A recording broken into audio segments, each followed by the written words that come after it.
to On the Shelf episode number 22 of Brutal Battle. We are hitting these hard now. We are going to be hitting these On the Shelf episodes hard because we neglected them so much in the past. So this is a particularly interesting episode because every single one of the breweries on this On the Shelf, we've never had any beer from. Ever. Nothing. On podcast or off. Yeah. Either way. So the reason this is happening is that we went down to Columbia to pick up some beer from Sapwood Cellars because, as you know, we love Sapwood. And we thought, let's go to the Perfect Pour, which in this Maryland Beer Drinkers Club that we're in on Facebook, a lot of people have talked about how great the craft beer selection is at the Perfect Pour. And they're located, is it technically in Columbia? It's technically Elkridge, but Elkridge. Right outside Columbia. But basically Columbia. So Rebecca was like, well, it's not far from Sapwood, so let's just stop in when we go down to pick up beer from Sapwood and see what we can pull off the shelf there. And first of all, selection is amazing. Yeah. It's like a beer drinker's dream come true. It's kind of too much. It's a lot. It's a real overload. Like, you could spend a long time in there if you really want to look through everything. So you kind of have to scan it based off of the breweries, which it is helpful because they kind of have it clumped together by breweries in the non-cold section. Well, some of the cold section, they have the 4-packs they do. But they have singles in their beer cave, basically, their fridge. And we went and just got singles in there, and those are kind of more mixed up. So it's a little harder to look through because you have to look at everyone. But their selection is way bigger than what we're used to where we go. And their selection has a lot of breweries that we can't get their stuff where we are. And that's not uncommon because when you have smaller breweries doing distribution, their distribution usually doesn't go super far. So it's definitely more localized. So it was just interesting to see that. Yeah. And for that reason, we were like, well, let's pick up a bunch of stuff that we have never had before from breweries we have never experienced beer from before. And one of them I've never even heard of. I had heard of all... Okay, yeah. I had heard of all of them. You've heard of that one? The second one? Yeah. Yeah. Yes. Yeah, we talked about that before. Oh, I'm thinking of the other sour we picked up. Yes, which is not on this episode. Yeah. Correct. Would be in that one. I've never heard of that. Yeah, that one I have not heard of, but that'll be on another On the Shelf. You'll see what I'm talking about then, or what we're talking about then. So the first one is a hazy IPA, and I know people are like, why are you continuing to try hazy IPAs? You know you hate them, but we have to give them their due time. We still have to evaluate the style, especially because it's unbelievably popular. And here and there, we find ones that we really dig. So this one is by Mully's Brewery, and they are out of Prince Frederick, Maryland. So Southern Maryland. Which I didn't know it was a place, to be honest. I'm not too familiar with Southern Maryland. Yeah. Now, this is their Hazy Not Lazy. It's a hazy Imperial IPA, I guess. 7.5% alcohol, and it is in a 12-ounce. In a 12-ouncer, which, thank you for doing 12-ouncers, because I was big on 16 ounces for a while, but I'm kind of skewing more towards, I'd kind of like to go back to 12s. I'm on the fence. I mean, I guess it's a situational thing. Like, there are times where I'm definitely like, okay, 16 ounce, perfect. And then there are times where I'm like, 16 ounce is a little too much. Could really go for a 12. So it depends. Like, when we share, a 16 ounce is perfect because we each get like 8 ounces. Right. But if you want to drink one on your own, that can be a lot. Yeah, and a lot of that's because we're being better about watching how much we're drinking, intaking. We've actually started using a alcohol tracking app, which is called Drink Control, I think is what the app is called. And it's really good because you can just kind of track it and it tells you how many drinks worth you've had in the last day, the last week, the last month. So it keeps like a rolling count for you, and it tells you like what your limit is based off male or female, basically, because unfortunately it is different because it's a biological thing. So women, unfortunately, it's like half of what it is for men, very unfortunately. But yeah, but it's good to be able to track that because then you're more cognizant, because we became aware of the fact that we were just drinking a beer, if it's a 16-ounce beer, it's not one drink necessarily. It could be less than one drink. It could be more than one drink, depending on the ABV. And we weren't really thinking about that before. It was just like, a 16 ounce is a 16 ounce. That's basically one and a half beers is basically, because like 12 we thought would be one. But no, like if you're having a 12 ouncer that's like 12% versus a 12 ouncer that's like 4%, there's a big difference in how many drinks those count as. So... yeah. It's been good to be able to track it that way. So anyway, back to this hazy, not lazy. It looks hazy. Mm-hmm. It's very yellow. It doesn't look too murky, though, which leads me to some optimism about it. Because when it gets, like, super murky looking, that's when it's, like, really yeasty and got that gross kind of flour type finish to it. So this is making me kind of optimistic as far as hazies go. But yeah, it's got like a nice orangish yellow going on there. Smells good. It does smell good. I enjoy it. There's a nice floral note on there. Yeah, I could see that. Some pine. Pineapple. Pineapple, orange, a little flowery. Mm-hmm. I like it. It's got a very nice nose. Yeah. A little mango-iness coming through as well. Yeah. Pretty complex nose. Pretty nice nose. Pretty vibrant. Really like that. If it translates the nose to the actual taste, this is going to be quite good, I think. I think it does. I like it. Oh. Yeah. Yeah, that is that's pretty good actually. Has a nice mouthfeel. It feels a little creamy. Yeah, I could see that. You know, maybe they used oats in it. I know some people with their hazies, they'll use oats. That kind of gives it a little more of like a creaminess to it. It is a bit drying on the finish, but I get that with some hazies here and there. It's not like a big deal. There's more bitterness on the finish than I thought there would be in the nose, but that's not a problem for me personally. Good flavor. I like the level of pine in there. Mm-hmm. I was smelling a decent amount, and it's very present in the flavor. But it's mixing really nicely with the other flavors, especially like an oranginess that's going on. Like you said, there's a good amount of citrus, and then that pine kind of like balances out. It's nice and balanced.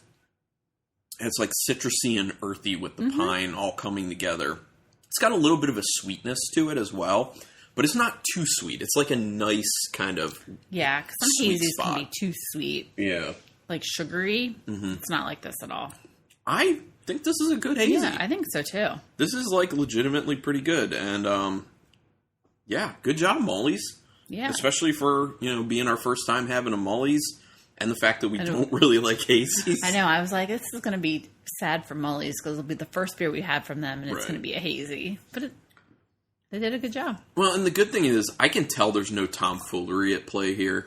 You know what I mean? Like putting baking flour in there to make it look hazier, because I would be able to taste that. So there's no tomfoolery here, thankfully. They are doing a straight up good hazy IPA. Well, Imperial. And by the way, I do get that Imperial aspect to it too, because it's a little bit thicker. Yeah. Mouthfeel wise. And I like that. It's full bodied. Yeah, I like that. Good beer. Good job, Mully's. Okay, moving on to number 2. Okay, so number 2 is by Aslin Beer Company, and they're out of Alexandria and Herndon, Virginia. It is How Now Brown Cow. It is a milk stout brewed with peanut butter, chocolate, and coffee. So it sounds awesome, but... is it going to be disastrous? We've had problems with beers like this. Lately we have had... So, I've heard a lot about Aslin over the years. Like, for a while, they were one of those breweries that were doing special can releases that people were going to and lining up for, and it was a big deal. You could trade these beers online pretty easily. And then I started seeing things about them having quality control issues. Now, granted, I haven't seen anything about it recently, so maybe they got that under control. Yeah. That would be great. So I'm glad that now is our first time trying an Aslin, because it sounds like they went through a rough patch. Hopefully that's not still going on, but we don't know. But anyway. Did you say what the ABV was? Oh, no, I didn't. 6. 6, okay. I like that it's low. Yeah. That's sessionable stout. Well, we'll find out flavor-wise if it is or not. Because if it's like super sweet, it's not going to be sessionable. But it might be sessionable as far as like the, ABV and the body. We'll see. Anyway, I'm sure it just looks like a stout, eh? Yeah. Dark, a little bit lighter brown around the edges. So the head is pretty light. Yeah, it's like a very light beige. Like, light brown. It smells really good. Oh my gosh, there's so much peanut butter. It's a lot of peanut butter. Wow. I'm getting a lot of peanut butter and a decent amount of chocolate, too. I just get so much peanut butter, though. Like, that peanut butter is insane. I can't get the coffee. Like, the coffee's just, like, nose-wise, the coffee's destroyed in this because that peanut butter is insanely strong, and then you get a little bit of chocolate after that, and it's like nothing else. I mean, which is good, though, because, if you say there's peanut butter, you want there to be peanut butter. I mean, literally, it smells like someone just put a spoonful of, like, Peter Pan peanut butter in here. Because it's got that, like, sweetness of those types of peanut butters that are real sugary. So it smells like it could be too sweet. See, I don't perceive that. I perceive the peanut butter, I'm perceiving the chocolate. To me, it smells like a Reese's peanut butter cup. It smells like a Reese's peanut butter cup that's the type of proportion that I want in a Reese's peanut butter cup, where it's like barely any chocolate, mainly peanut butter. Like, that's my proportion. They make ones like that They now. do. Have you had any? I haven't, but I should. I mean, when we're recording this, it's October, so you need to get probably should get my hands on some of those.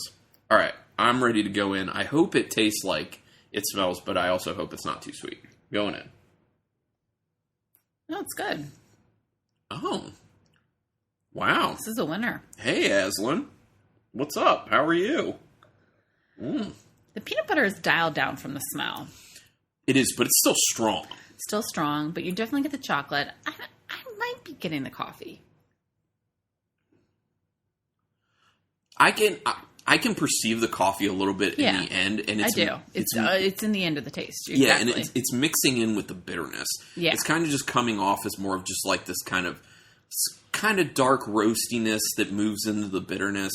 There is so much peanut butter to it, and I can like taste that kind of coating and feel that kind of like proteiny coating that you get from peanut butter.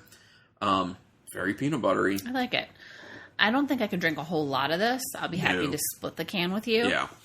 I'll split the can and enjoy what I drink, but I don't need a whole can. The flavors are just a little too much.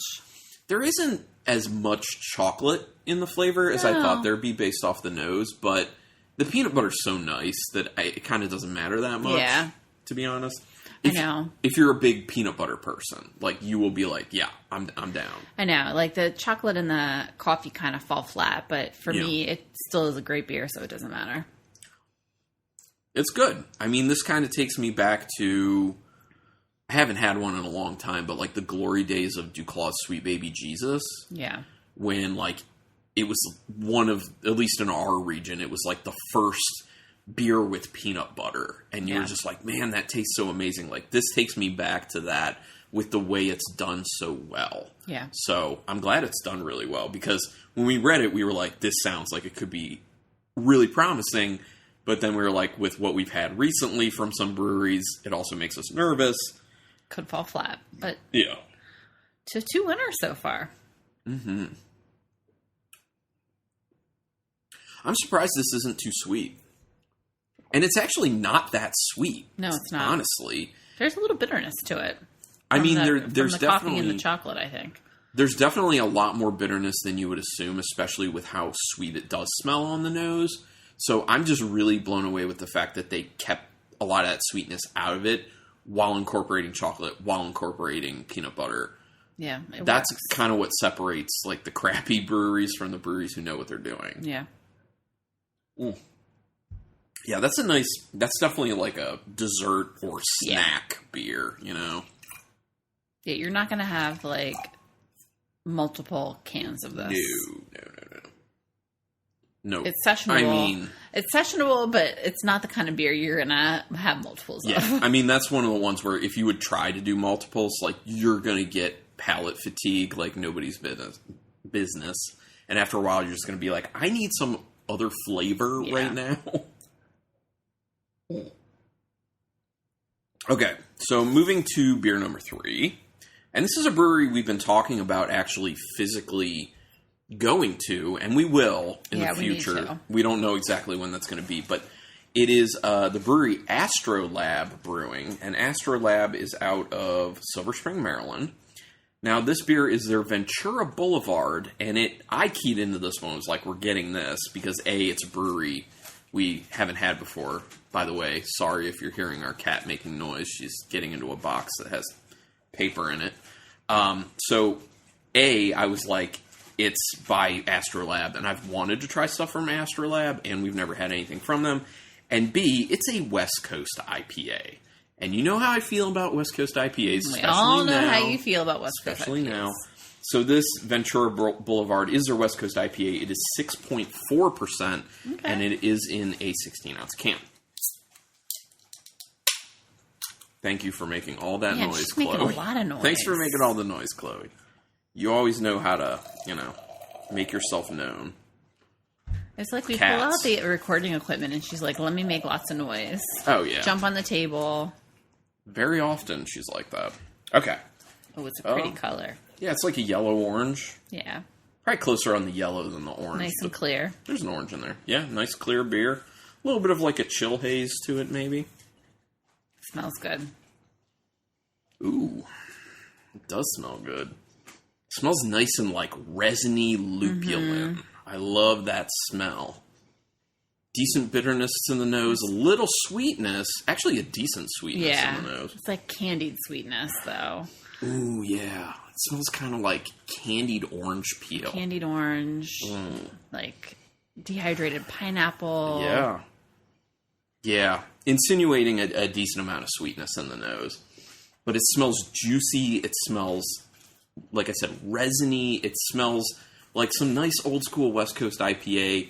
And it sounds like, maybe the folks at Astro haven't forgotten what it's like to make old school IPAs. Because I worry about that with some breweries, that they've just been making so many hazies that they've forgotten how to make a West Coast style. This is tasty. Ooh. It's a lot easier than I thought it would be. Very easy. Yes, it is. Based off the nose, the nose seems like it'll probably be a little more syrupy, a little more sticky because of how resiny it smells, but it's a lot lighter. It goes down like butter. It's got those good flavors, though. There's a really nice bitterness at the end to balance everything out. It really does taste... not too much. It's not too bitter, though. No. Just a little. It really does have that nice kind of, sweet candied orange peel, like I was saying. Without being too sweet. Right, exactly. Yeah, the nose leads you to believe it's going to be sweeter than what the actual taste is. There's a little bit of, a grassiness to it as well. It was pretty common with, West Coast styles to get that. This is going to be really hard to rank these. Yeah. I do agree with that.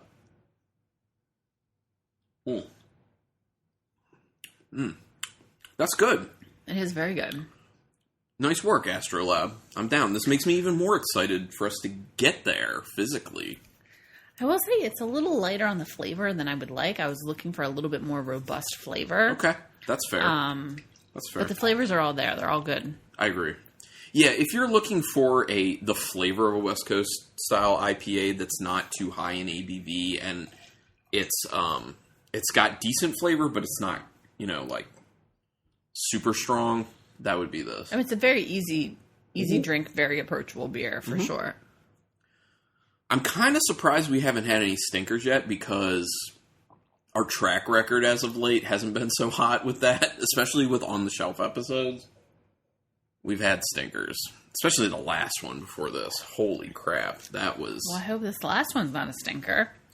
Yeah, okay, this is the one I have the highest hopes for, and I've heard good things about this brewery. Oh, never mind, you've had beer from them. Oh, I have had beer from them. I have not. Because this is one of those breweries that when you were still going out to have drinks with coworkers, both pre-pandemic, you would go without me every single time and be like, I'm drinking beers at this place and you'll never have any. We could go back. Yeah. So this is Nepenthe Brewing Company and they're out of Baltimore, Maryland. Their can art is always great, by the way. They have elaborate can art.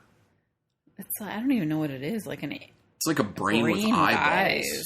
It's like a crazy science experiment out of like a sci-fi movie. Purples and pinks. It's their Poly Dribbles number 10 fruited sour ale with blackberry, blueberry, cherry, and vanilla. And it is 5.3%. Oh, yeah. Not only do I like the description of that, but I like the 5.3% to that. Yeah. That's nice. And that's one of the great things about sours nowadays, because they are incorporating fruit puree. A lot of times their ABV is a lot lower. So this is actually a brewery that originally started as a home brewing supply store.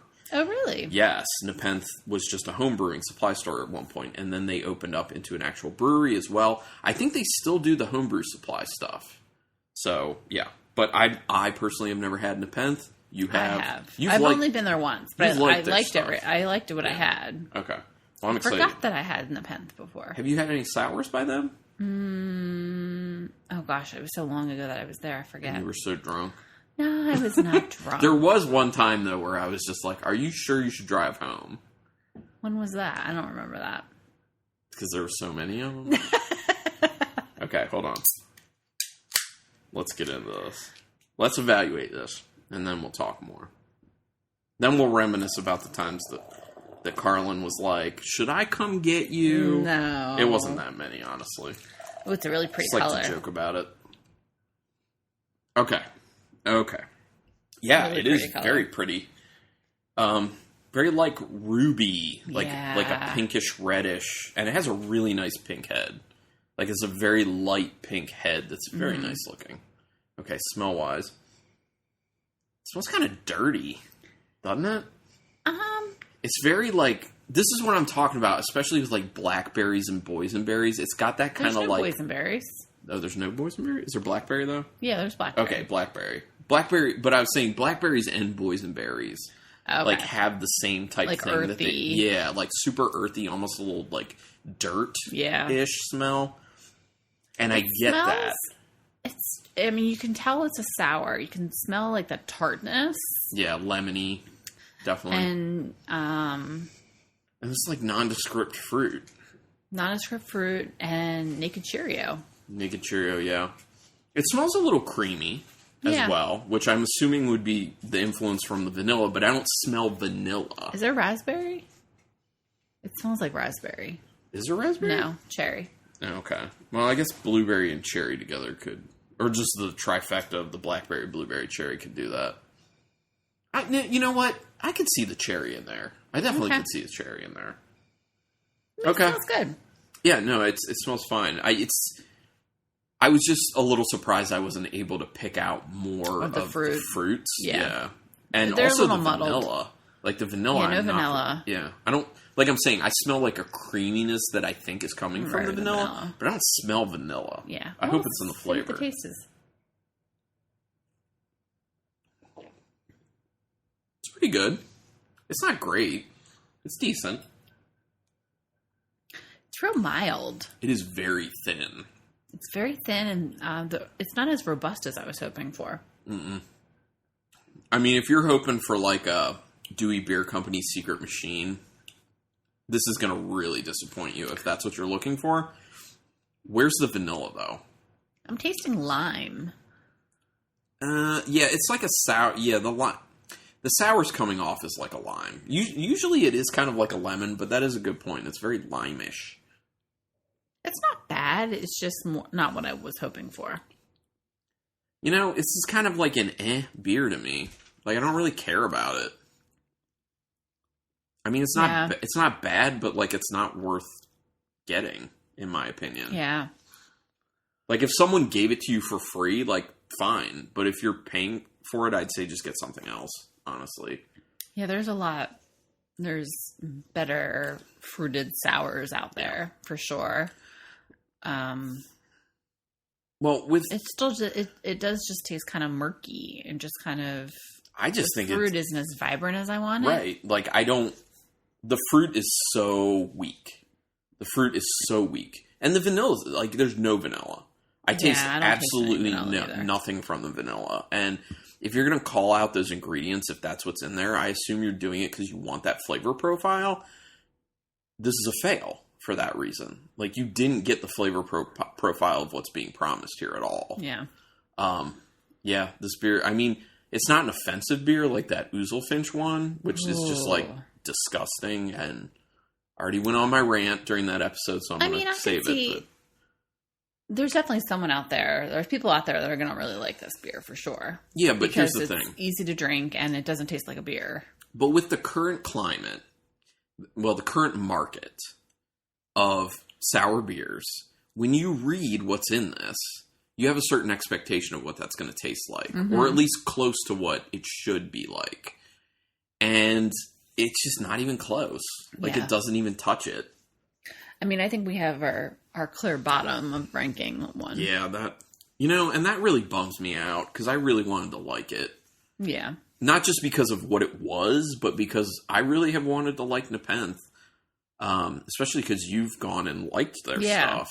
But that's also good for us to let people know, is that you've had other things of theirs and it's been good. So, I mean, I did a flight when I was there and I think I liked everything I had. The other thing is, maybe sours aren't their thing. Yeah. Maybe they're not great at it. That happens. Okay, so ranking. I would definitely try more of their stuff. This ranking's going to be a little tough for me. I'm going to have to retry something. I have a feeling... Oh, you want to retry this one as well? Yeah, okay. Yeah, because we're retrying the Hazy Not Lazy just because it was the first one, so...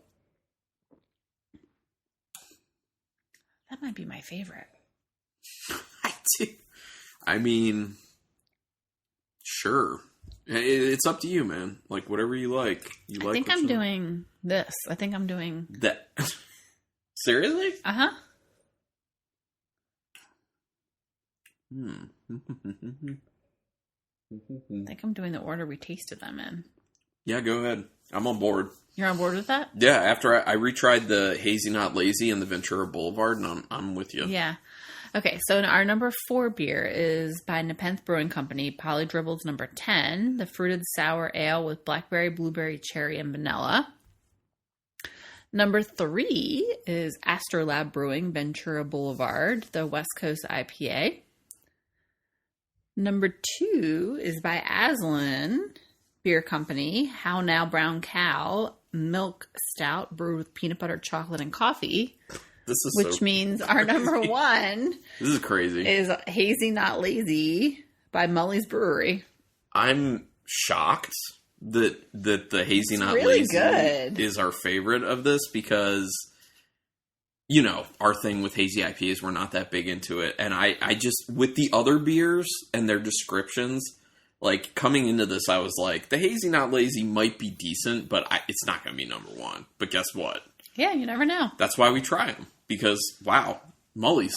Wow, you guys did a nice job. Yeah. You have made people who don't like hazy IPAs like a hazy IPA.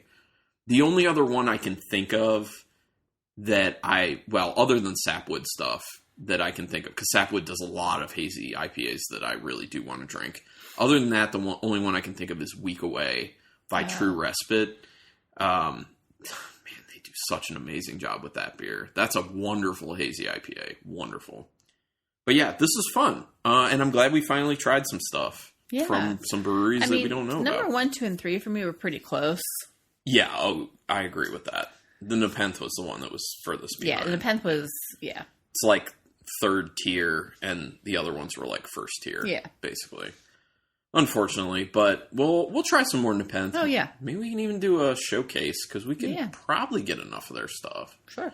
Definitely. They're also not that far from us, so we could just go there and get stuff. Yeah. Or also just include them in an excursion episode, too. That's another thing. We only did like a Baltimore excursion once. We're due and for another one. And there's plenty of breweries. And there's new ones out there, too. Yeah, exactly. Mobtown. I've always wanted to check out Mobtown. Yeah. We almost grabbed a beer by Mobtown at Perfect Pour. We'll get there. We'll get around to this stuff. There's too much beer. Many. It's too many. All right, let's talk about the stuff that you guys can do for us to repay us. Rate us and review us on whatever podcatcher you use, please. iTunes matters the most. Tell people about the podcast. Word of mouth is a big thing. You can visit the website, brutalbattle.com, or go to archive.org and search Brutal Battle if you want back episodes going all the way back. What else? Email us, brutalbattlepodcast@gmail.com, if you have ideas for episodes. There are certain beers you want to see, certain breweries you want to see on the podcast, or actually hear on the podcast, or if you just want to say hi, or you want to get recommendations, whatever. You can email us there. On Untapped, Rebecca C. And Carlin C. or Carlin Cook. And then Instagram. Yeah, Brutal Battle Podcast. And Rebecca, as I've said before, is doing a very good job with the Instagram. That's probably the best place to do anything, like interact with us at all, honestly. Yeah, you can send us messages through Instagram, Yeah, too. send us messages through Instagram. Yeah, interact with us that way. See what where we're going and what we're doing and all that stuff. But regardless, thank you for listening to this. We do appreciate it. And until next time. Keep it brutal. I feel so